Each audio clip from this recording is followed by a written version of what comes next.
अगर देना है तो टाउनशिप का हवाला देना है। अपनी शॉप का एड्रेस बता दें। 128 6B1 township Lahore. Township Lahore.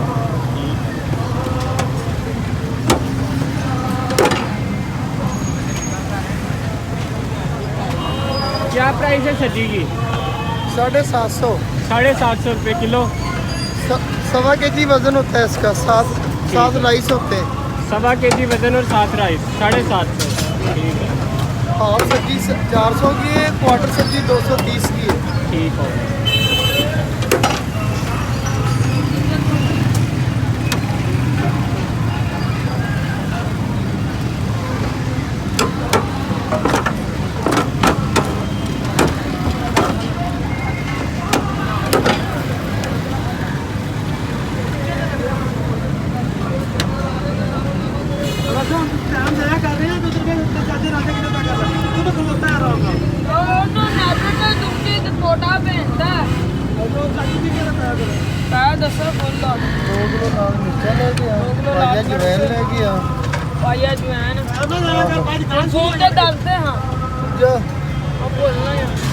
जल्दी आ।